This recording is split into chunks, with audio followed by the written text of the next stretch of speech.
Hello and welcome. I'm Michelle Hughes, the co-editor and co-author of Impunity, Countering Illicit Power in War and Transition. The research and field testing of impunity spanned nearly a decade, so as you can imagine, there was a lot of material that Michael McClochick and I did not use when we were attempting to compile it into a single volume. Throughout this webcast series, Impunity Beyond the Book, we will explore some of the issues we left behind and some of the questions that were still unanswered when we went to print.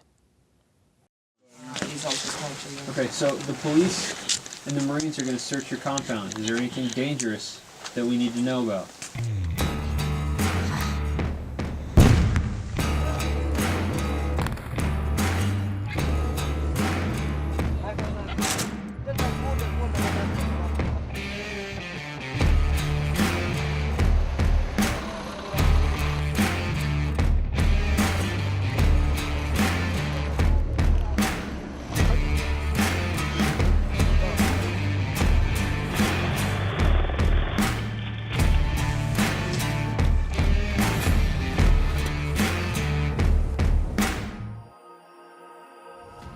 I think what we're seeing in a lot of parts of the developing world is this increasingly corrupted, criminalized state.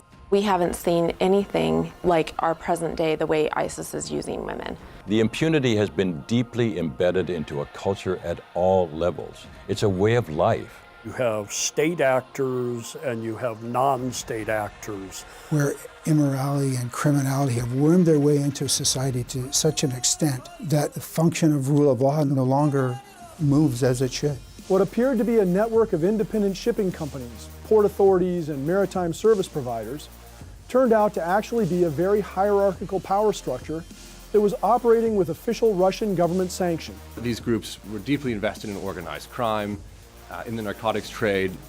They had become accustomed to arbitrary confiscations of land and property, to the use of violence and intimidation to advance their political goals. When illicit power structures and their interests are not accounted for in peace agreements or other negotiated settlements, it is nearly impossible to control them, let alone make them go away. Whether illicit, illegal, or informal, what these networks have in common is that they defy the rule-based liberal order that currently governs the behavior of states in the global system. They operate outside of the rules. They seek exemption, they seek impunity, they seek license for their actions, and as such, they subvert and weaken the system. I think we have to fundamentally understand that there is a group of countries, well-financed, well-resourced, and tied to people who want to see the destruction of the United States among the multiple other countries that are there. And if we don't take them seriously, as we have, I think, failed to do in the last 10 or 15 years, they will advance along their own agenda more quickly than we think possible.